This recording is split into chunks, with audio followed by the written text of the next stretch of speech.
Hey folks, Steve here with a very special video for you today. We're going to be looking at city-based volunteers from World in Flames. I was perusing some World in Flames related material and I thought to myself, well, why don't I do something here, if only because I think this is a part of the game that is not appreciated or may not get the attention that it deserves. For those of you who are new to World in Flames or are only playing maybe the base game and you want to see what changes when you play the deluxe game. So, for you to understand what city based volunteers are, I would direct you to the rule book. It is section 22.8, so it's sort of towards the back of the rule book, and it is the actual counters. So, in terms of whether or not you own the counters for this, would have been in a deluxe expansion, or if you just bought the expansions piecemeal, it is territories in Flames. And some of these counters may end up being more relevant if you are playing a America in Flames game, which is where the Axis are impossibly invading North America and South America for that matter. Um, so not everything I'm going to talk about here will be realistic for a normal World in Flames game, but I think this is one of those interesting little things that unless you're really looking at the counter force pools, you would not realize what you can do. This is one of those challenges with World in Flames. Until you've played the game several times, there's going to be these little nuances that you never quite appreciate or understand, um, or even be able to execute well until you see what's all in there. This is a very dense game. I maintain that World in Flames is, as far as strategic World War II games go, not too hard to learn. The processes are all clear. They're easy to follow. The rule book is pretty well organized for the most part. Um, but to be good at World in Flames, you need to really understand all these different mechanisms. And in my opinion, city-based volunteers can be hugely impactful to your game if you're playing a deluxe game and you're playing with these additional counters. Now, the way they work is on the back of these counters, and you can see I have the vassal up here, and these individual counters have city names on the back of them. If you control that city, then you can get these units. These represent volunteers who fought or potentially would have fought for the major power, whose background colors the counters share. Um, and so there are a number of units here that are worth kind of talking through. Um, and the way, excuse me, the way that it works is that if you control the city during during a turn, during any production step while the city remains under your control, you can place that unit onto the production circle for free, basically, and it'll come in however many turns it says on the counter, right? So you still have to wait 3 turns for this one, 2 for this one for this one, so on and so forth. But what's important there is that they're free, and you can just get them, and you can get them relatively quickly, right? Just a couple turns, you basically get a free unit. And sometimes when you look at where these guys are going to end up, they're going to be in what was formerly enemy territory, so it can give you a little boost of strength and power in a region where you're maybe far beyond your normal operating area, and it just gives you a little bit of extra flexibility, because you're getting that extra unit to garrison that territory, especially if you think you're going to lose it, or it's another unit to add to your forces that are operating in that part of the world, and can maybe make up for any losses that you took actually taking the city itself, that sort of thing. Now, there's a couple of things where if they get destroyed, you can get them back, but you have to pay to build them. But if you lose the city that they represent, you still keep the unit if it's on the map. But if you have lost the city and the unit is destroyed, you don't get the unit anymore. So, uh, so just kind of watch out for that.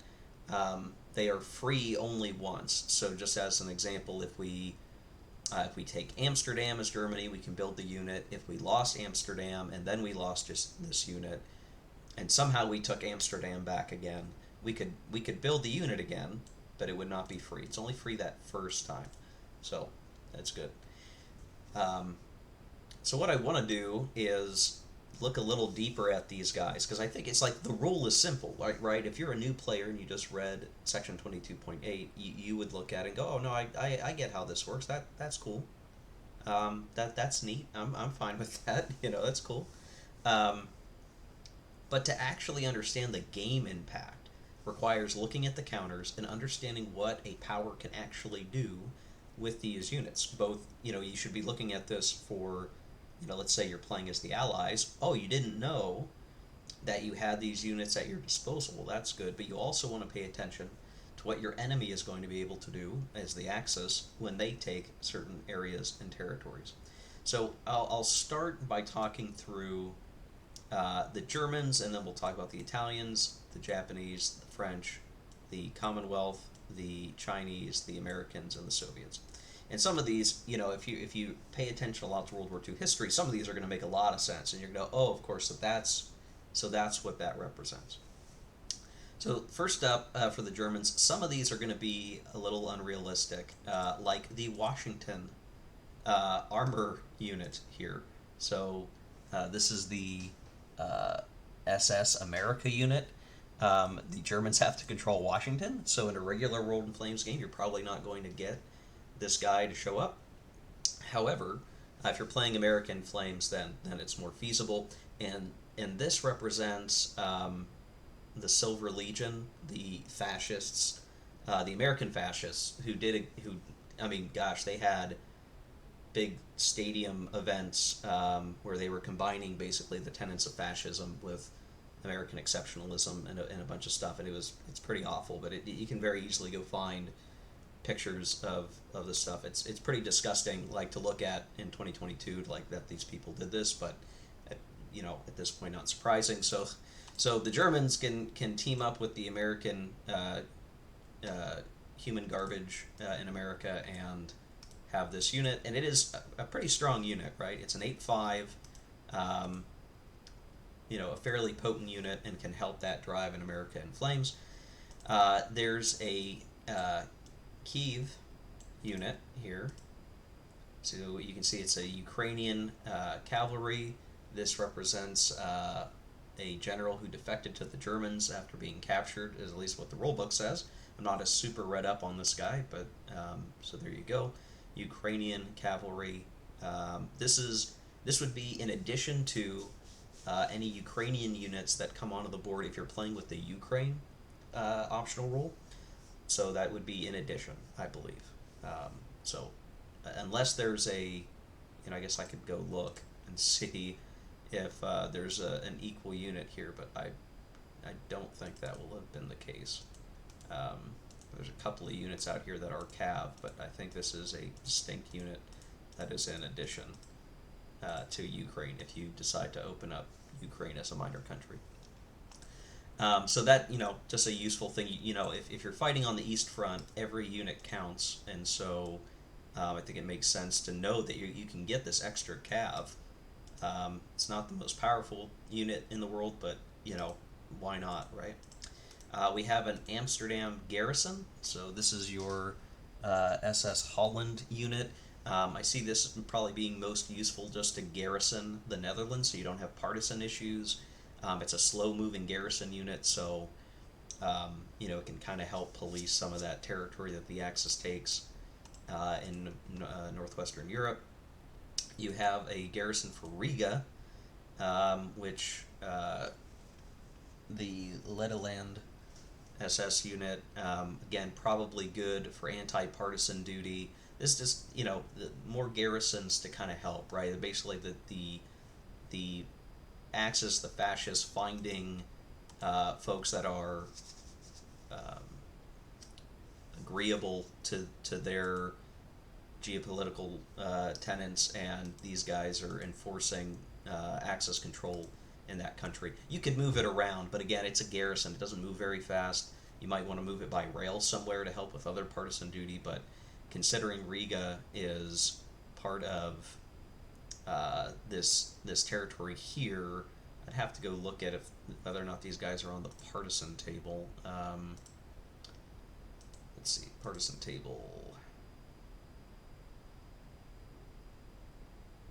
Maybe they're not on the partisan table, so maybe this is one that you could move out. Oh, Baltic states. Okay, that affects the aggressor, which would not be the Germans very likely, but possible, I guess. Depends how you're playing the game. Um, there's this Moscow unit, which, I mean, if you manage to get, congratulations, the Rusland, uh, if I can read that right, the script's a little hard to read. If the Germans are capturing Moscow, well, congrats, and you get a little extra unit. You've probably lost something getting into Moscow, so getting the extra unit's probably good. For Oslo, this is actually really interesting. You get this Nordland unit, which is actually quite potent. It's a mechanized infantry with 7.6. That's pretty great. So that whole question of like, especially in Collector's Edition of World in Flames, like what is the incentive to go into Norway, right? And the Collector's Edition includes the mining of the Norwegian coast mechanic, which kind of gives you a better reason to try to go for it. And then the other thing, and it's really this unit, is you get this nice strong unit for free, which you could send elsewhere if you wanted to. So it's like you get, I think in previous editions of the game, a lot of folks would just ignore Norway and say it's not worth the U.S. entry, it's not worth what you get. And I think based on the victory point counting, like Germany still gets the objective point even if they don't invade it or something.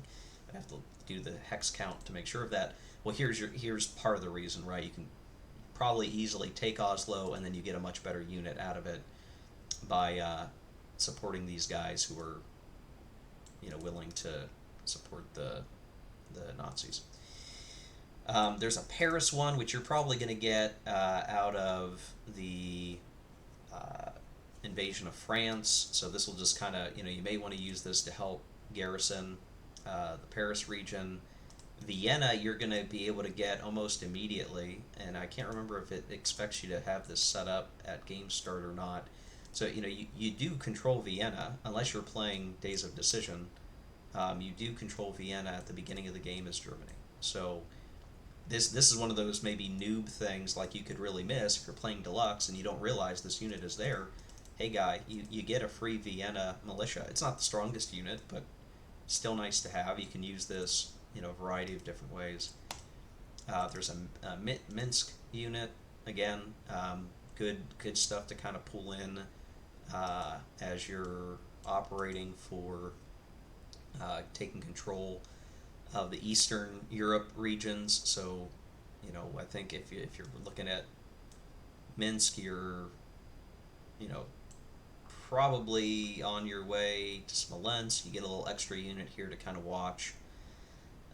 In my mind, I see this as a good anti-partisan unit to try to keep things clear for the railways that lead up to Moscow. Probably some other ways to look at that unit, I guess, but that's one. And then finally, Zagreb, which, if you're working on a attack through, Yugoslavia, either attacking it or maybe you've aligned it, getting this extra unit can be a big help. And it's a mountain unit, so especially good if you feel like you need to be defending in the mountains over time or whatever the situation is. So Germany gets a lot of these. They have the potential to grab a lot of different territories. Are these units game changers? Maybe not, but they're going to be helpful. So if you just forget that you can do this, you're missing out on some combat factors. Now we'll move on to Italy. Italy's kind of interesting. There's not as many, but the ones that are here make sense. We'll talk about the New York one right here. So this is a mechanized, it says USA. It's almost the color, you differentiate the color green here. This is the New York unit, and I guess this is This is thinking, again, you're probably playing American Flames for this to matter, that the Italian communities in New York team up with the Italian fascists that are invading the U.S. That there's some amount of people who would join up, and this is them, I guess. I guess that's the way to look at it. But in a regular game, you're more likely to see the Athens unit. If the Italians are the ones that actually get control of Athens, they can get this unit out. Or I suppose maybe Athens can be transferred to their control from Germany. I forget how that works. So just something to help hold the territory. Madrid. This is, if the Axis have worked their way through Spain itself, right, attacking it is probably the situation that's gonna most matter here. You can get this additional infantry corps, and then for Cairo, if you performed well enough that you managed to take Egypt from the Commonwealth, you get a little extra unit that can help you out in terms of pushing east. For the Japanese, there's a whole set of these, and many of these are going to be more likely than others. We'll talk about this kooky one here. So San Francisco unit. I guess likewise thinking that if Japan is invading the U.S., they're getting some folks together to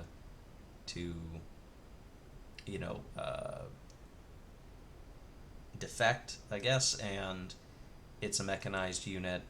Again, you're likely really only going to see this matter in an American Flames game.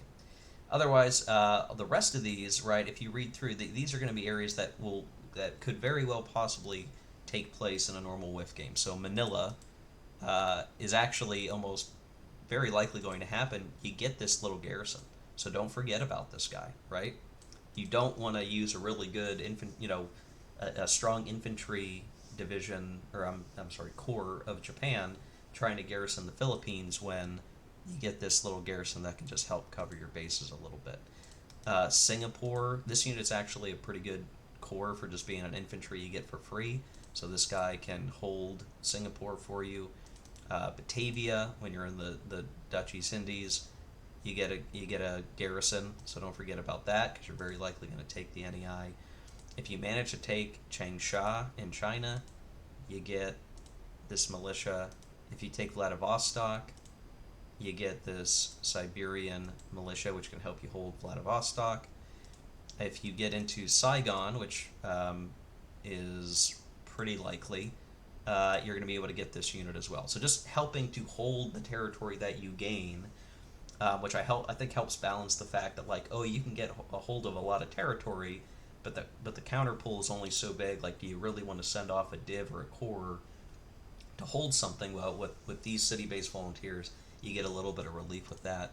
And then in India, if you take the capital in Calcutta, you get a motorized corps. Well, this says army, but motorized army, and it's decently strong and can help you. If you manage to take Calcutta, you can get this unit. It's going to help your drive through the rest of India potentially, though it does take a few turns to get raised up. So the Axis, a lot of this is stuff that's going to help you hold territory that you take. Some of these wacky ahistorical options are kind of there. They're amusing, maybe not super likely, but something to think about. And then for the French, the 6 French city-based volunteers are all, let me flip these guys for you so you can see better. These are all free French units. So these come in either after Vichy has been declared, France is incompletely conquered, or after November, December 1942, whichever occurs first. So this is to actually, this one I could very easily see somebody forgetting about, that if these regions are free French or become free French, you get these units. And some of them are actually pretty strong. So, now granted, a lot of these territories historically went Vichy, but for the ones that don't, or if they get liberated, you can get these. So Madagascar, I think that one's likely to go Vichy, but usually, but if you can liberate it, you get this militia. If you get into Damascus, which um, is here, you could have the Commonwealth do Operation Exporter and get control of Syria, and in which case you can get this cavalry. Uh, Congo, you may end up with control of that. Senegal, this is actually a really strong unit, so being able to control, if you're lucky enough to get Dakar in the Vichy die roll where you liberate it, this is a good unit to grab because it's a bit stronger than all the others. And then Morocco and Algeria, which may end up being Vichy, were historically Vichy. If you can liberate them, you can pretty quickly get some additional units that can help. And if you're at that point in the game where the Allies are liberating North Africa, then this is these units are probably best looked at as reinforcements to help the drive into the rest of Europe at that point, or to counteract whatever else is going on. But considering the weakened force pool of the Free French, at any point once they're established, just knowing you can get these units for free is just good to know and understand. For the Commonwealth, they don't get as many. They have a lot of territorial units and stuff, but in terms of city-based volunteers, they get a Norwegian unit if they can control Oslo. They may eventually do that. If you can save Athens or liberate Athens and get in there, you can also get this Greek garrison. I see this as kind of important that, like, let's say the Axis invade Greece and they foul it up and they don't do very well. You can get this unit out and potentially combine it with the militia that would come in. And I have to look at their force pool really quick, but you get a couple of these units. This Athens militia, a few other units. You could actually have a pretty strong defense there, especially with this this garrison, this 4-1 garrison that could get added in after a couple turns. You gotta last that long, but keep that in mind if you're going to defend Greece. If the Axis attacks Greece, this is something that could help out. For the Chinese, they've got one for Harbin and Manchuria, which if they manage to get control of it, great. Not sure how likely. That's a decent corps. And if they somehow get control of Singapore, they can get this mechanized division or mechanized corps. I'm not sure how likely it is that these guys are going to show up. So these ones maybe not as likely. For the United States, these top two are going to be important. You get them for Naples and Rome. So as the Allies begin to liberate Italy from the Axis, you have the potential to get these units in. And it's really important because for the U.S., keep in mind that the U.S. has a lot of production capability, but you got to move these units across the Atlantic Ocean. This gives the U.S. and the Allies the ability during their invasion of Italy, or liberation of Italy, how you want to look at it, basically two free units. They got to get into Rome, which might be a little bit harder than Naples, but even that helps get things situated. And maybe you've gotten into Naples and you've not caused Italian surrender. You don't have enough garrison value to cause them to surrender. Maybe this Naples unit gives you a little bit of an extra boost for that. And they're pretty strong units for what they are, for being free, a 5 strength and a 6 strength. This one being motorized, so these sort of defectors to the Allied cause under command of the U.S. Can be useful units in that theater, just to kind of help bolster what's going on. Maybe free up some units to go back to England to prepare for D-Day or something like that. There's also a Saigon unit. Whether or not you get into here, I'm not sure how likely this would be if you're getting into Saigon. I guess you could get this going. When we look at the game position, like, I don't remember any of my games of WIF incorporating the U.S. really trying to get into Saigon, so I don't know if this is just a little less likely, but if you get in there, you can get this extra militia, so something good. And then finally, for the The Soviets, the USSR, they have a number of units. Some of these are pretty obvious ones. The one I just call out as funny is this Paris one, which requires the USSR getting into Paris. This might be more something you would see in a Patton and Flames game, which is the sort of hypothetical East versus West as World War II ends or shortly after World War II ends. So, so if you're playing that game and the Russians get into France, they can get this free motorized, Paris Commune unit, I guess. I don't know, which is kind of funny. But in a normal game, you're more likely to see these other five. So if the Soviets get into Belgrade, they can get this Yugoslavian corps. If they get into Korea, they can get this Korean garrison. And then these three units, which do reflect the reality of some of these countries sort of defecting over to the Allies in the late stages of the war as the Soviets were coming through Eastern Europe. And it reminds me of like the units that are in the Dark Valley by Ted Racer, that game.